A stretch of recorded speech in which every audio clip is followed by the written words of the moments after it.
Gonzaga already has a roster set up to be ranked in the top 5 by the time October rolls around. You are Locked On Zags, your daily podcast on the Gonzaga Bulldogs. Part of the Locked On Podcast Network. Your team every day.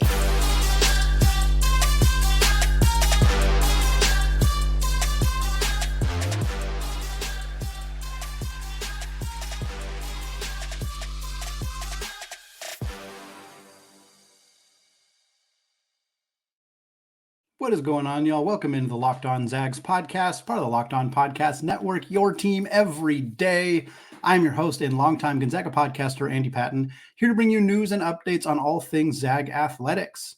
Today's episode of Locked On Zags is brought to you by FanDuel. Folks, make every moment more. Right now, new customers who join today will get $200 in bonus bets if your first bet of $5 or more wins. So visit FanDuel.com/LockedOn today to get started. Well, Coach Lisa Fortier and forward Yvonne Ejim both took home major awards. We're going to talk about that. We're also going to talk about 2 WCC coaches who just got hired at Washington State and Pepperdine, respectively, what it means for the conference, what it means for Steele Venters. We'll get into that a little bit. But first, want to have a conversation about why Gonzaga is potentially set up to be a preseason top 5 team in the AP poll. And the obvious reasoning here is that Gonzaga is returning basically everybody. Basically, everybody's coming back from a team that went to the Sweet 16 this season. And historically, and I say historically because we've only been in the transfer portal era for a couple of years, that traditionally has resulted in getting a top ranking in the AP poll because it is more difficult now for AP voters and really just general college basketball analysts to get a good read of what the top 25 is going to look like. I don't know if this data has been pulled. There's only a couple of years worth of information, but I wonder if the modern preseason rankings are less accurate to how the season goes than they have been in the past because how did some people ranked St. John's in the top 25? That was an entirely new roster outside of one player, Joel Soriano. It is really difficult in the modern era to determine, we've had teams turn over entire rosters before. Kentucky in the one and done era has frequently done that. So it's not like this is entirely brand new, but usually it would be one or two or a small handful of teams that have significant roster turnover where most of the teams are bringing back, at least half their starting lineup, 60% of their starting lineup, the majority of their rotation. And now that's just a lot more rare. And so what we've seen is that the teams that do have a lot of continuity year over year and who had success the previous year, particularly in the NCAA tournament, they tend to be getting really high rankings. Now, in some instances, and we're all going to have, knock on wood, fingers crossed, whatever it may be. In a lot of instances, those teams have then not performed as well the following year. A very notable example of that was this past season with Michigan State, a team that didn't have a particularly great regular season last year. But then because it's Tom Izzo, they did well in March, won a couple of games, pulled off an upset, and then returned basically everybody. They return Tyson Walker. They return AJ Hoggard. They return, everybody else, Mady Sissoko, and they get some high-profile freshmen coming in, which also always helps. And that team was elevated to being a top 5 team in the preseason this year. Then they lost to James Madison, and then the season pretty much spiraled in a nasty way after that. They still made the tournament, but they got a 9 seed, lost in the second round to North Carolina. Speaking of North Carolina, 2 years ago, they came off a not very good season, or a good season, excuse me. They had a very good year, and then they returned basically everybody, and they replaced Brady Manek with Pete Nance, starting power forward from Northwestern. Everybody else comes back. Love and Davis were in the backcourt. Bacot was in the center position, and they got preseason number 1 ranking. And then they became the first team to ever get a preseason number 1 ranking to not make the NCAA tournament that year. That's not the point I'm trying to make about what could happen for Gonzaga. Although admittedly, that is not a very great trend because Gonzaga had a not so great regular season, gelled down the stretch, had a nice run to the Sweet 16 with a blowout victory over McNeese and Kansas, and is set to return. Obviously, we're still in early April, but at this point, set to return everybody except Anton Watson, replacing him with Michael Ajayi. That looks very similar to what North Carolina did when they replaced Brady Manek with Pete Nance, and everybody else stayed basically the same. And Michigan State pretty much kept the exact same starting lineup. I think they made one replacement as well, and then brought in some key freshmen. There are other teams that have done this. The more of the indication is that when AP voters sit down in October and they look at the teams and they read the articles and they kind of get their offseason, squared away so they're prepared to put down voting for the top 25, Gonzaga is going to stand out. Not only as a team that is pretty routinely in the top 25, not only as a team that went to the Sweet 16 the previous year, but as a team that's returning 4 starters, that's returning their starting center in Graham Ike, who dominated down the stretch, returning their starting point guard in Ryan Nembhard, who legitimately looked like one of the top 3 point guards in the country. It's him and Mark Sears and Tyler Kolek and Tristan Newton in that conversation as well. Was one of the best 3 or 4 point guards in the entire country from January on. You get him back with a full year of understanding the offense, a full year of understanding his teammates like Graham Ike, like Nolan Hickman, who adjusted to an off-ball role seamlessly in the second half of the year. Struggled early on. By the time January, February rolled around, Hickman understood his role was to score, was to be a secondary creator, was to improve defensively, which he did, and he really thrived.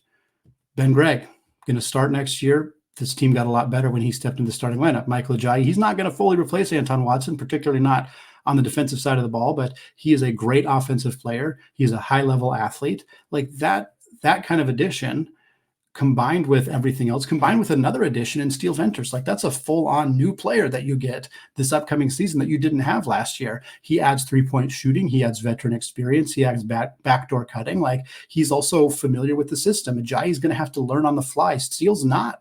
He understands the system already. He's still going to have to get his legs under him, more physically than mentally, but he gets it. Dusty Stromer's going to be improved from freshman year to sophomore year. Braden Hoff's going to be improved from freshman year to sophomore year effectively. But you look at where this team is at, what kind of growth we have traditionally seen from Gonzaga players from their first year in the system to their second year in the system, the amount of continuity that this roster is going to have, and the additions that they've already made in Ajayi, and I'm counting Steele as an addition at this point. It is not hard to see not only why the AP voters might vote for them as a top 5 team, which I think is explained more so by how they tend to vote the last couple of years, but why it's also legitimate. Michigan State probably didn't deserve a top 5 spot last year. I mean, hindsight's 2020. You could certainly look now and say that they didn't, but even at the time, they weren't a top 5 team with that same roster in the regular season. Neither was Gonzaga. And that is an argument that people will use against putting them in the top 5 or the top 10 in the AP. They'll be like, well, this is the same team that, had fallen out of the top 25 and was barely in the top 25 when the tournament started. And that's an argument that people will make. And that is fine. Like, I get that argument. It is understandable, but it is the growth of this team that we have seen from this team played like a top 10 team in the second half of the season. Not every part of the second half of the season, but in the last month of the season, they absolutely did. Unquestionably. And knowing how Mark Few develops teams, and Ajayi's here in April already. Like last year we had guys come. I know Ike and Nembhard committed pretty early, but guys like Krajinovic committed late, and other guys who weren't huge rotation pieces. But then when you have a Steele injury, everybody's role changes right before the season starts. Knock on wood, nothing like that happens this year. Everybody's going to know their role and have prepared and practiced for their role for months leading up to the start of the season. That not only is a good sign that they'll get in the top 25, or the top 5, top 10, but that they'll deserve to be there and that they could conceivably stay there for a while. There's also other teams that have holes, and we're not going to get into every single team, but you look at UConn, they're going to lose probably their entire starting lineup after this season. Cam Spencer, Tristan Newton, they're gone because they're out of eligibility. Stephon Castle, Donovan Clingan, those guys are going to the NBA. Alex Caravan's probably going to the NBA too. That's their whole starting lineup out the door. Purdue's probably going to keep their backcourt, but Zach Edey's gone. That is a huge loss for them, unquestionably. Houston's going to potentially lose both Jamal Shedd and LJ Cryer. It's not clear. They're probably still a top 5 team, but they're probably going to lose some talent there. North Carolina, they're going to lose Armando Bacot. They're going to lose Cormac Ryan. I don't know if RJ Davis is going to come back. He does have an extra year of eligibility. He might return. If he does, that's going to help them a lot. Harrison Ingram, he might return, but he also might not. He's being projected as a potential second-round pick. So there's a lot of teams that are in that top 5 conversation right now that it's easy to see why they might fall off. Now, those teams are going to add players in the transfer portal. They got incoming freshmen coming in. You also got teams like Kansas, who, they're going to lose Kevin McCullough, but they already added Riley Kugel from Florida and Zeke Mayo from South Dakota State, two really good transfers. Kentucky's got the top-ranked recruiting class in the country coming in. They'll get some portal names. I'm not going to be willing to stake my claim that Kentucky should be a top 10 team next year, but some people certainly will. Duke, they got a huge class coming in. Cooper Flagg, they're going to be really, really good next year, even if they lose a lot of these guys, which they are. Filipowski's going to be gone. Jared McCain's probably going to be gone. We'll see if Tyrese Proctor tries to come back or not, but there are going to certainly be teams that deserve to be in that top 5 conversation. But my argument is that Gonzaga not only will get that nod because of how AP voters vote, but because they will truly deserve it. Well, folks, we got some coaching changes to talk about in the WCC. Washington State and Pepperdine, they each made new coaching hires just earlier this week. What does it mean for Gonzaga? Could WSU's hire of David Riley have an impact on Steele Venters? We're going to discuss that. But first, I want to tell you that today's episode is brought to you by FanDuel. Folks, the sports calendar is loaded, and FanDuel is making it even more exciting to get in on the action. Because right now, new customers get $200 in bonus bets with any winning $5 bet. That's $200 you can use to bet on the tournament, the MLB, NBA, NHL, and so much more. Folks, right now, Julian Strother's Denver Nuggets, 350 odds, plus 350 odds to repeat as NBA champions. I feel like they're probably going to do it. This is a team I got a lot of confidence in. If you are with me, visit FanDuel.com/lockedon and make your first bet a big win. FanDuel, America's #1 sportsbook. All right, folks, segment 2, still Andy Patton, still Locked On Zags. Switching over to talk West Coast Conference coaching changes, starting at Washington State. Still getting used to calling that a West Coast Conference team, but that is the reality. And they have done what another WCC school did very recently in the University of Portland, and that's hire a coach from Eastern Washington. 6-year deal for David Riley, the head coach at Eastern Washington, to take the job at Pullman. Riley has been the head coach at Eastern Washington since 2021. In that time, he has gone 62-38, pretty good record, 62% winning record. Good math there, as that's 100 games on the dot. They went 21-11 last year. They were back-to-back, Big Sky regular season champs. They did fail to make the NCAA tournament in both years, however, as Montana State in both those years ended up getting the tournament crown and going to the NCAA tournament. But still, 62% of your games have been won in the last 4 years at Eastern Washington. And we have seen this Eastern Washington coaching tree bring a lot out. Jim Hayford was the head coach there for a long time. He ended up taking the head coaching job at Seattle U for a while. He ended up getting fired there for some off-the-court issues. Chris Victor, who came with Hayford to be an assistant coach at Seattle U. Victor then took over as the head coach at Seattle U. They have won 20-plus games in each of the last 3 seasons. In fact, Victor was reportedly one of the finalists for this Washington State job instead of it going to Riley.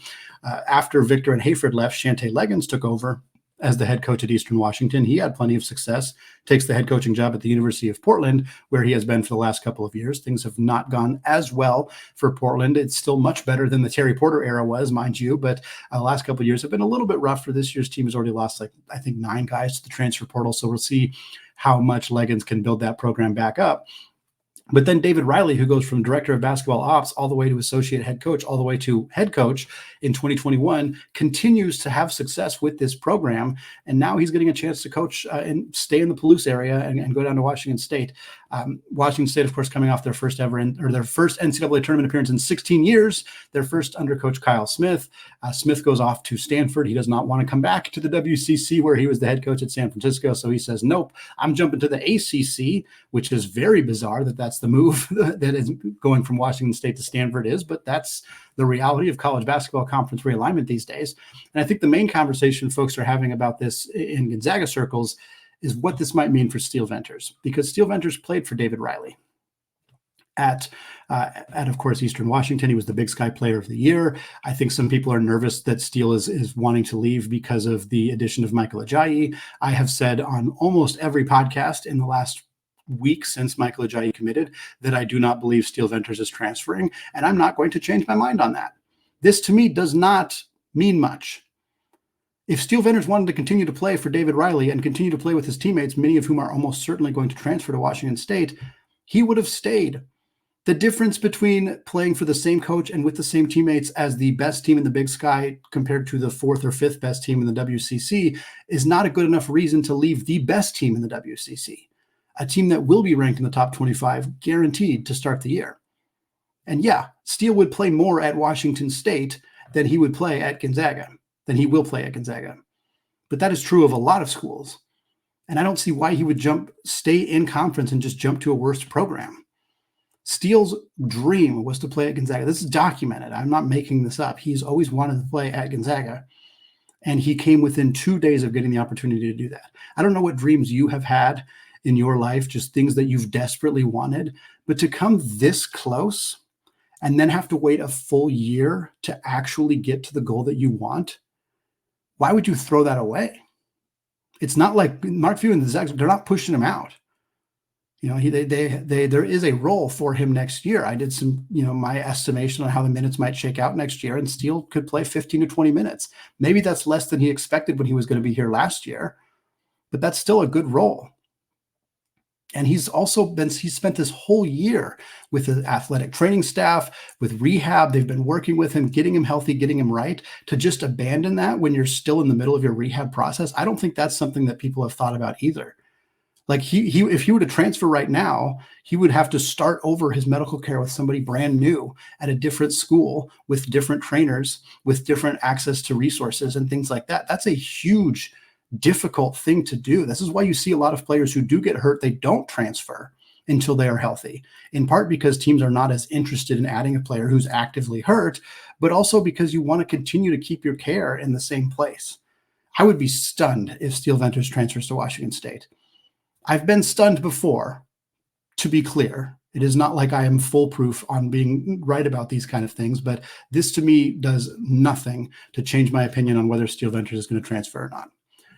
Pepperdine makes themselves a new head coach as well. They hire Ed Schilling. Ed Schilling has been a longtime assistant coach, worked under John Calipari for a long time. He worked for Calipari at UMass. He worked for him for the New Jersey Nets in the NBA, and he worked for them when he was at Memphis as well. Currently, Schilling, before he got hired at Pepperdine, he was an assistant coach at Grand Canyon. He's been an assistant coach at UCLA and Indiana as well. The teams that he has been an assistant coach at have gone a combined 304 and 134 in 13 seasons. He has made 8 NCAA tournaments, including a Final Four, all as an assistant coach. Now, he was also a head coach for 6 seasons at Wright State. Wright State, not a good basketball program, and they weren't particularly good under Coach Schilling. This was from 1997 to 2003, so it's been over 20 years since he's been a head coach at the Division I college basketball level. He went 75 and 93 in that 6-season stretch. He did help lead them into the Horizon League, but hasn't had a lot of success as a head coach, but has had a lot of success being at programs that have been successful while he was an assistant coach. He now steps in to replace Lorenzo Romar. I'm very curious how this plays out. I get why Pepperdine moved away from Romar. He wasn't winning basketball games. He was raising money. He was a good ambassador for the program. He was adding high-level talent. He was producing NBA players, but he wasn't winning games. And at the end of the day, that's what matters. Schilling doesn't have a rich history of winning games, but he's worked under coaches who have. And Grand Canyon was very successful the last few years. I'm intrigued by this hire. I'm cautiously optimistic. I will admit I don't love it, but I don't know what the other options were for this program right now. So we will certainly see how this potentially shakes out for the Waves. I'm curious if he can potentially bring some Grand Canyon players with him. If he had the kind of pull as an assistant coach there to get some, like Ray Harrison or the portal out of Grand Canyon. He was 2 years ago, he averaged 18 points a game. This last year's numbers dipped because they had Tyon Grant Foster, who was outstanding. But Harrison's very, very good, and he would be an all WCC caliber player at Pepperdine if he were to follow his assistant coach, Ed Schilling, over to Malibu. We'll have more on what these coaching changes mean. We'll do some more WCC-style episodes later in the offseason, but wanted to get those 2 coaching changes mentioned here on Locked On Zags. And I want to close out the show talking about Yvonne Ejim and Lisa Fortier. They were both honored with major awards, like huge, huge awards, completely, totally 1,000,000% deserved for both of them. We're going to get into that. after I tell you about today's sponsor, Amazon Fire TV. Folks, Fire TV is your destination for sports, from live games to highlights to in-depth analysis. And Fire TV offers amazing viewing experiences with smart TVs, as well as the Fire TV stick that you can plug into your existing TV that provides you access to millions of movies and TV episodes, as well as free and live TV. Whether it's March Madness in the final days or opening weekend for baseball, which we just got through, you're going to want to have yourself a Fire TV. I have Amazon Fire TV sticks on literally every single TV in my house because I love the layout. I love the user experience. I love the remote. It's super handy. It has little buttons that take you directly to Prime Video or Netflix or Disney Plus or Hulu. And Fire TV also recently created Fire TV channels to deliver a constant supply of the latest videos from your favorite sports brands, including Locked On. You can go check out all the Locked On shows for free on your Amazon Fire TV stick. The channels also let you dive into all the game analysis, highlights, and more to keep you up to date on the latest world of sports. To learn more, visit www.amazon.com/lockedonfiretv.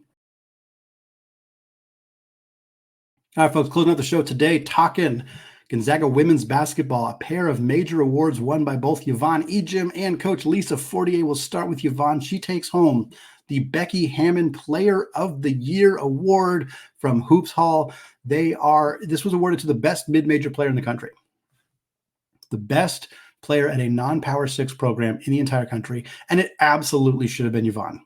There's no debate in my mind. There's some very, very talented women playing at some of these other programs, some great mid-major programs that had a lot of success, but Yvonne was the best of the best.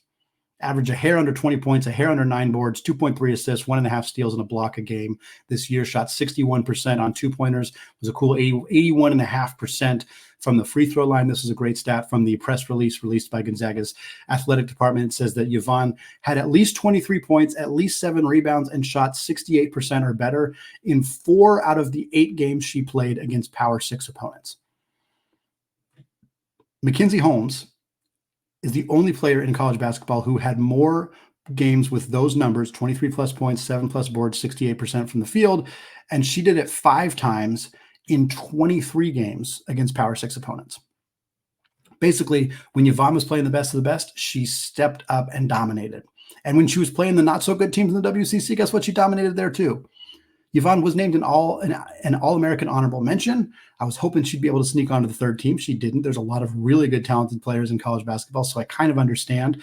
I was glad she was at least named an honorable mention, although I think there was a spot for her on that third team. But the great news is she's got a chance to do it next year because she's coming back. She already announced that. She announced it at senior night that she is coming back for her 5th and final year of eligibility at Gonzaga. Be very curious to see if she can build on what was an extraordinary senior season, in part because a lot of the talented players on the roster are unfortunately out of eligibility and will not be able to play next year. That includes the Truong twins. That includes Brynna Maxwell as well. So we will see if Coach Fortier can get this team back at that same level and can help keep Yvonne at that elite level next season. Because Coach Fortier has got to defend her crown as well, because she was named the Kathy Delaney-Smith Coach of the Year. Again, mid-major level, best mid-major coach in the country. And this one was even more not debatable in my mind. It would have been a straight-up travesty if Coach Lisa Fortier was not named the mid-major coach of the year this year. A further run in March, if they hadn't had that cold streak against Texas and had been able to win that game, there's a chance she's coach of the year, period.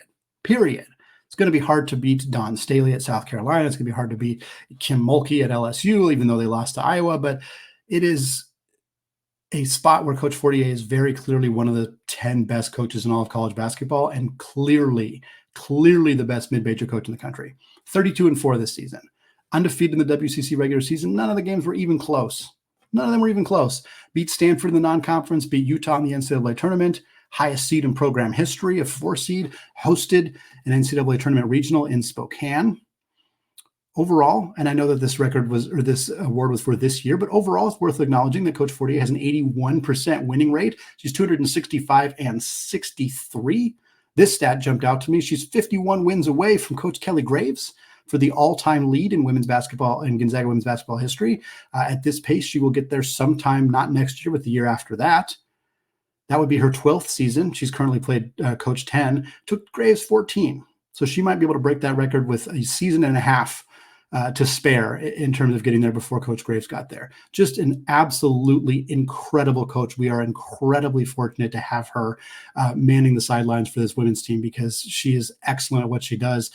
Been able to rebuild with losing a ton of talent. We'll see what that looks like next year because a couple of her key pieces, Brynna Maxwell and Kaylynne Truong, they're going to be out the door next year. But before that, we get a chance to watch them one more time. They're both participating in the 3-point championship. It is the 35th annual event. They have a dunk contest, a dunk contest, a 3-point shootout, skills challenge. It's like the postseason college basketball event for men's and women's. It's taking place at Grand Canyon's campus this year. It's been there for a couple of years now. It's on ESPN Thursday at 6 p.m. Pacific time. So if you got nothing you're watching on Thursday night, you're used to watching Gonzaga at that time, you get a chance to do so. 6 p.m. ESPN Thursday night.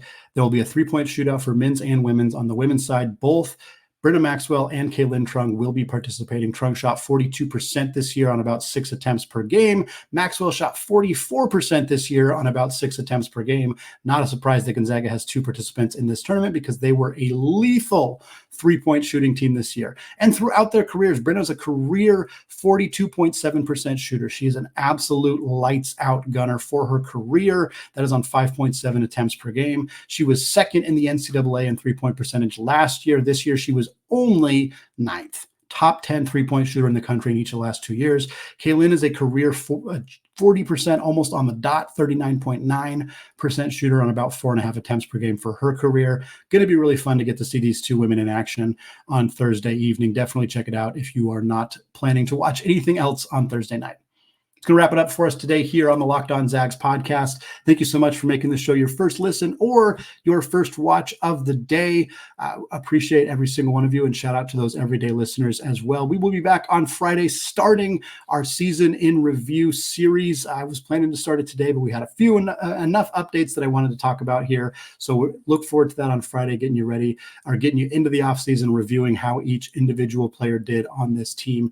We'll get you going on that on Friday. Thanks again for listening, and until next time, as always, go Zags.